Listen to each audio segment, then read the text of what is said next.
Buenas tardes, aquí Gonzalo Sañutocio de Días de Rock. Tenemos a los magníficos noruegos Leprous, que esta noche van a descargar en la sala Lemo de aquí de Madrid. Y vamos a hacer una pequeña entrevista. El objetivo de esta entrevista es dar a conocer un poco a la banda, porque creo que no hay suficiente material en español. Va a ser en inglés, obviamente, pero después lo vamos a traducir. Good evening, guys. We have here Aina and Toa from Leprous. Good evening. Welcome to Spain. As I said to you previously, the idea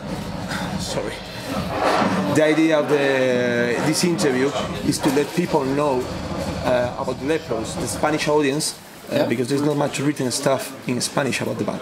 So we're going to do something general, okay, if that's all right with you. Yeah. So first thing, I want you to let me know about Leprous, the band itself, short history, and who are you now? Because there have been a few changes in your lineup through the years. Yeah. I can say that we started actually 12 years ago in 2001. It was the first band of me and Einar. We are the only members that are still a part of the band that was also in the original lineup. We started the band when we were starting to play our instruments, so we were a pretty amateur band to begin with. And then after the years went by, we've evolved into what we are today. We've released 3 albums. Our first, which is still unreleased album, was made in 2006. That was our first full-length album. And then we released our first album, Tall Poppy Syndrome, in 2009 on the American Sensory Records. Then we released Bilateral in 2010 after we in 2011 after we in 2010 went on our first European tour as a support of Therion. Then we toured again with as the support of Amorphis. We went to Spain actually on both those tours, and right after that, and then we went on our first headliner tour in 2012, and we also came to Spain at that point. I was there. That's sure. Right after that tour, we recorded our newest album, which was released this year, 2013, in May. So now we are on our second headliner tour. We're back in Madrid for the 4th time to promote our newest album, Cold. Cool, it looks like you like tapas here. Yeah. All time, Madrid. Fine. Yeah. Okay, so let's talk a bit about all the albums. Just a bit. Yeah. Your first unreleased album, Aeolia. Well, I have a copy of that album. I bought it from you, so it's self-produced. Yeah. Okay. I've been reading a bit about it and how you feel about the album. It was your first LP, and nowadays you are not that proud. For some of you, I read. Yeah, but that album in particular is.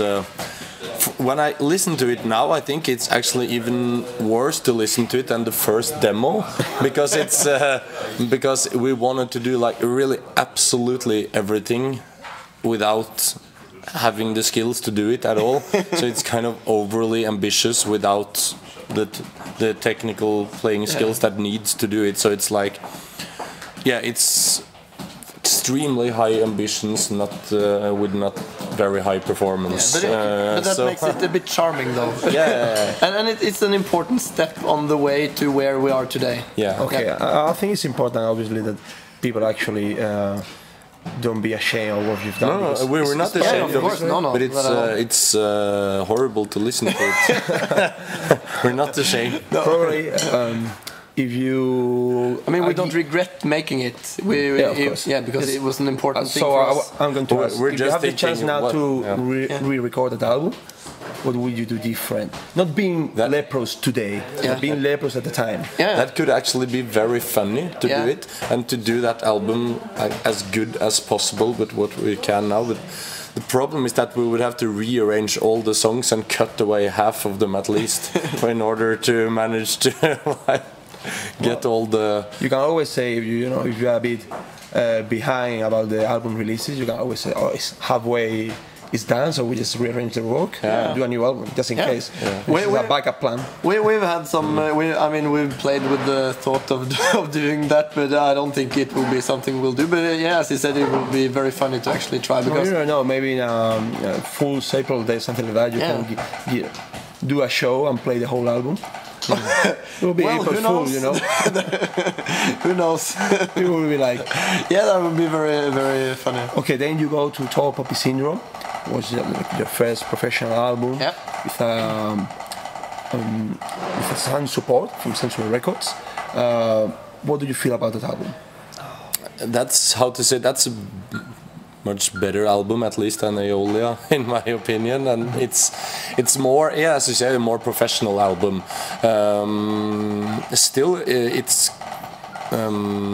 many things that I would have done differently today if we did it, especially with the vocals, etc. But it's I think it was a very important step for us into the professional world musically, and we had very nice, very good feedback, and a lot of people, there are still people who really prefers that album to the others, so it's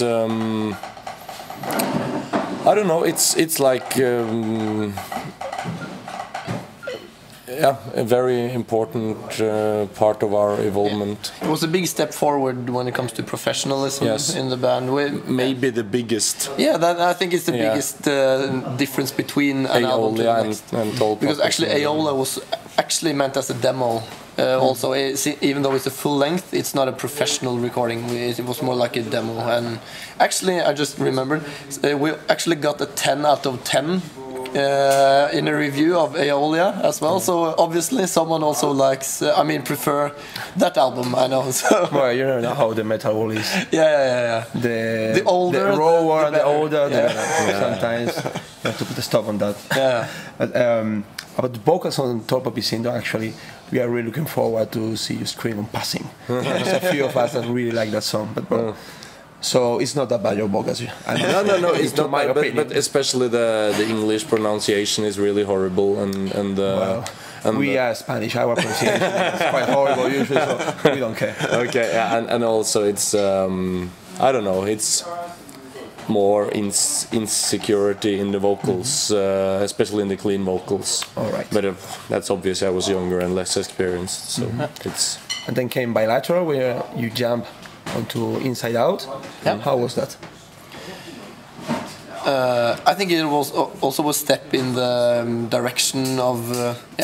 I also think it was a step up.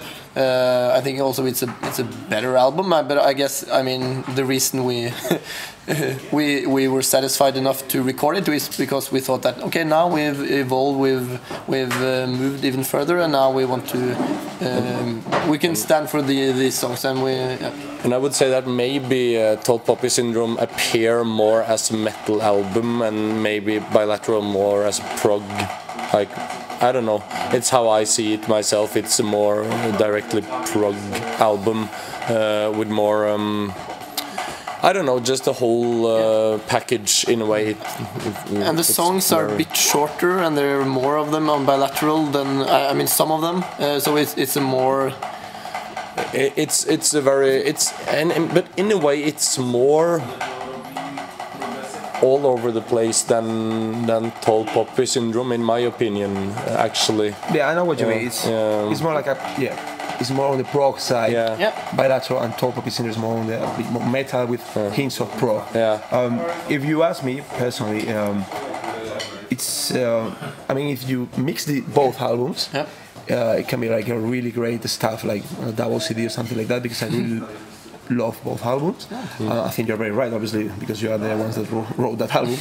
I remember knowing Leprous through an Australian show, and they played Thorn there. I was on my way back from work, and I was like, what is this? It's like something new. So it's something that Bilateral caught me by surprise. So it's that kind of album in a way. It's the kind of album that what's this? It's and it's a very how to say, extroverted album in many ways. And I think it's the album that very many people got to know us by. I think it was Because of Inside Out. Yeah, both because it was released on Inside Out, and also, I mean, that also in a way made the bigger magazines and media to get their attention to it. So we got very, very, very many reviews, and it was extremely good reviews. I mean, compared to our previous things. So it was like, I mean, after a while, it was like, oh, an 8 out of 10, that's crap. Because we were so used to it. It was just so strange. Delete him from the guest list. Yeah, so yeah, you know, people coming, oh, have you seen this review? It's great. And oh, 8 out of 10, and that's not great. That's so we got really spoiled on the grades on that one. But well, I mean, of course, we don't really mean that. But 8 out of 10 is great. But actually, we make music in order to reach for the highest. Yeah, of course. Yeah, of course. But still, nobody's aiming for the second best. But you know, well, that's a good point. Yeah, of course. Yeah. But you know, Bilateral, it really got the attention of very many people. So I think we grew as a band very much on releasing that album. And then, of course, the expectations after that album when we made Coal was very, very high. So we knew when we recorded Coal, of course we didn't make Coal by trying to do something about the expectations necessarily, but we knew that no matter what we make now, some people will hate it compared to Bilateral, because so many people really like Bilateral. Actually, that's true. We do. Yeah. You know, within our group of friends is like mixing reviews. Some people are in love with Coal. Some say, "Oh, I prefer Bilateral." They're different. But that's the thing. Completely okay. Of course. That's why we make new albums, to have something new. And obviously, I remember reading an interview from you guys. I was an interesting thing talking about prog, and how one of you said that, you know, a lot of prog bands, or the so-called prog bands nowadays, they're just copying what Dream Theater did in the 90s. Actually, it's something that I think in the same way, like prog is about evolution. Yeah, I know. And evolution sometimes like and sometimes doesn't like people. Yeah. So, and we don't make music to make the people that like Bilateral to like the new thing. We make what we think is best. So that's why, we prefer these new songs. I mean, that's the newest songs we make. We don't want to make worse songs than what we've done in the past. We want to evolve. And also, it's about looking for the 7 out of 10. That's what we're.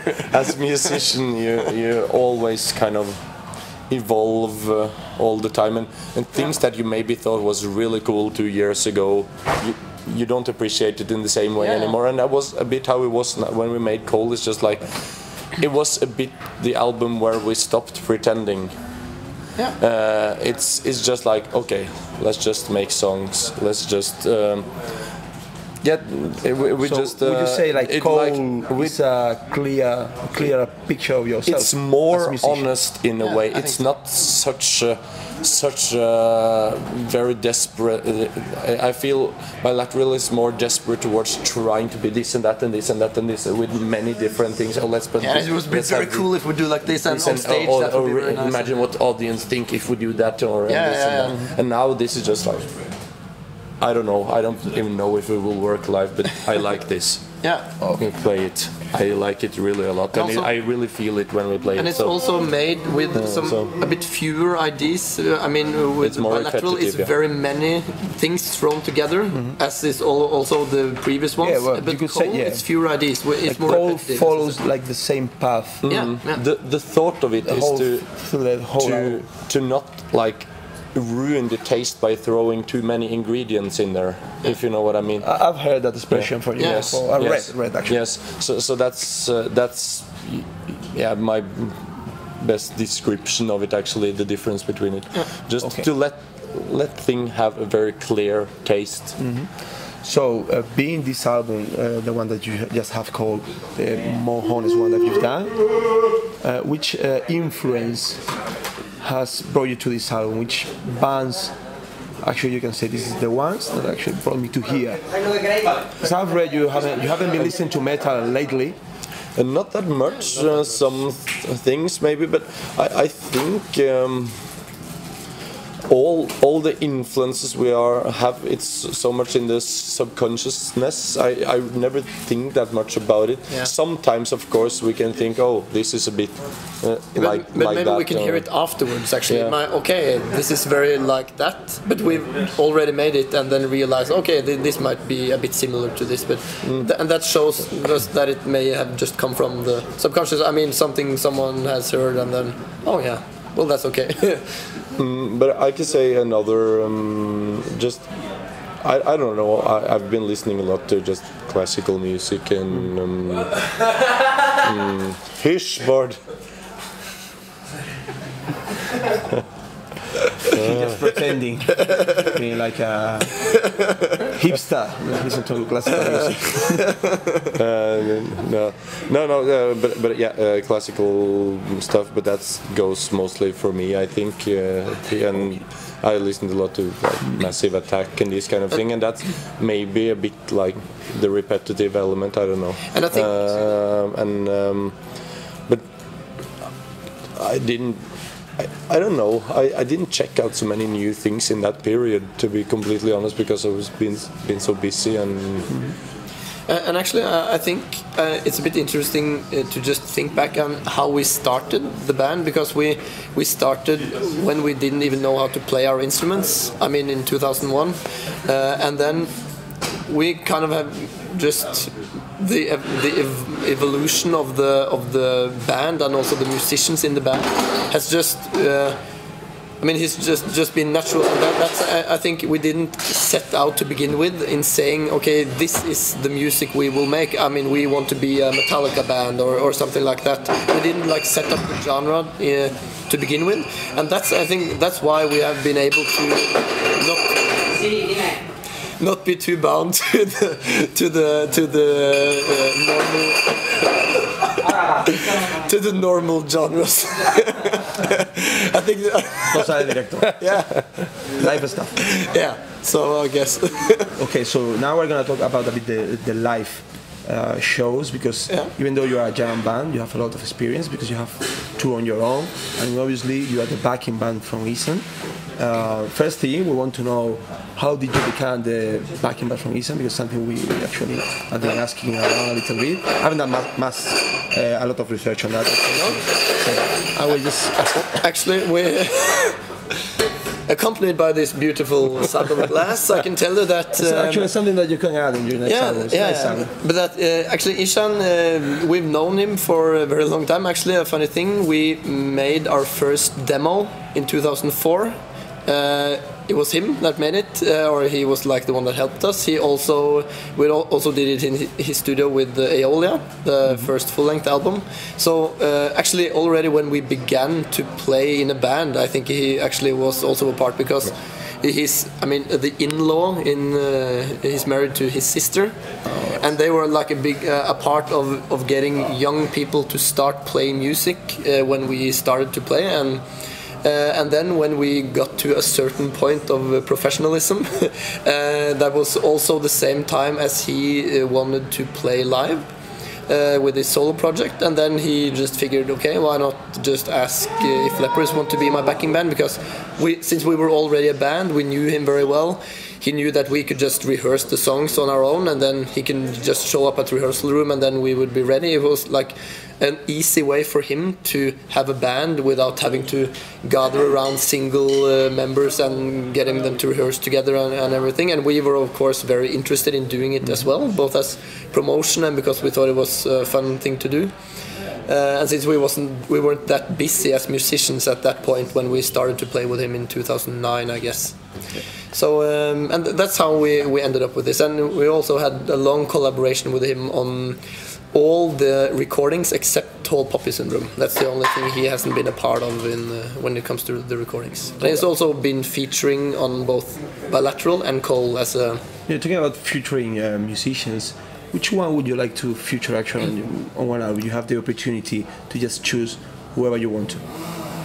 That's very hard. Yeah. I need to know the new music more before. I think I would want to know the song and then think, okay, here it would fit very well with his voice. Actually, my idea is you get someone that would like to put And then make put some input. Okay. In your music, say, oh, come here, collaborate with us a little bit. Oh yeah. Actually, I must say I really prefer to be able to make the music and do all the decisions, and then rather to see, okay, I think I will need these ingredients, and then find someone that fits with the thing we've already put together on our own. I think it would be too difficult for me to give away the For me to composition to someone else. have help to make classical string arrangements from Arvo Pärt would be quite an honor. That's very probable also. Yeah, but it's So if you're what listening, then it's what I mean. If I could pick anyone, I think that would be. Okay. So going back to touring, as I said, you have a very experienced, or you are very experienced going live. We just wanna know a funny story, because going live, everyone knows how hard the road is and all that crap. I just want to know a funny story that happened with Lepros or with Ishan. Usually, the stories aren't that funny. They're more extremely horrible. Just look for the bright side. It's more uncomfortable stories, but I guess it's amusing to hear.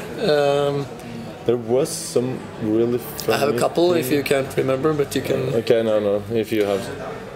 Well, a very funny thing was to be stuck at the Serbian border for 11 hours on our previous tour, and then in the end we weren't allowed into the country, so we had to move. We had to turn around and go back into Hungary instead. That was a great experience. So we had to cancel. That was actually our first show that we canceled, but then we flew down there to make it good again and just played that one show just to. Because it was so annoying that we couldn't actually go there. It makes no sense actually. Oh yeah. But then also on the way home from our previous headliner tour, we had been driving from Eindhoven, which was the last show.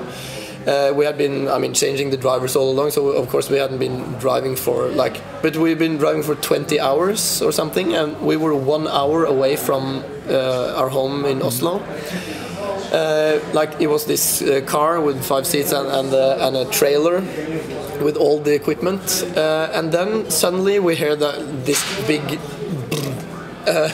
and then we're just spinning around on the highway, and we realized afterwards we got hit by a car that tried to drive past us, and then he lost the control, and then he drove into the car in front of the trailer, so we got this thing. So we ended up being like this and blocking the entire highway across the highway. Yeah, and the car was completely smashed. It was just we could just drive it to the a terrifying story. Yeah, and then but no one got hurt. And that's just typical. And of course it was raining, and we had to get people to come and get our equipment, and yeah, that's a typical Lepros story. It's very many breakdowns on the road and bad weather and cold and uncomfortable things. So we're just about to finish, guys. Thank you very much for your time. We have the most important question for the end. Okay. What happened to your dreadlocks? His favorite question. I would say that's the least and the most annoying question. So that's why I left it to the end. It's the last one, so now you can be pissing me. That's all right. When you have dreadlocks, because the guests are asking to me, man. Yeah. Yes. Okay, what do you think happened to them? Probably you just went to the hairdresser. And if you can also it wasn't evolve like doing albums, or I just change my look. Tired of them? Yeah, it's the kind of hairstyle you get tired of. Yeah, probably. It's heavy. Right? Yeah, it's heavy, and I have too thin hair to have it. And so it was very visual on the stage, I must say. Yeah, but it was visual on stage and crappy everywhere else. So it's. You remind me with the head dreadlocks on the stage, like Predator, you know, because it was well, but I don't want to be with him in the jungle. Can I have a request? If you can also, because that's one of our top favorite questions, and also if you can add where's the red outfits, and if we can play white, then that's the top three. Actually, my question is going to be if you can play pink. That will be a really nice change. Okay, we love those questions. That's okay. Well, I know it's a question. I think I've had it. Have I had it more than 100 times on the tour so far? Or? I know, that's why I left it for the end because I had to have. Just keep in mind that we, as we said, being progressive band, it's about moving forward and evolving. So to change our outfits, to change our haircuts, to but the outfit was clear for But me. he also changed his haircut and he gets nothing, no because I look complaints. so good. Well, you know, it's quite impressive the dreadlocks. That's why you get all the attention. Being the singer, you know, man. Well, anyway, thank you very much, guys. It's been very nice. These Lepros, they are gonna hit the stage really soon now here in Madrid. Thank you very much. Días de Rock.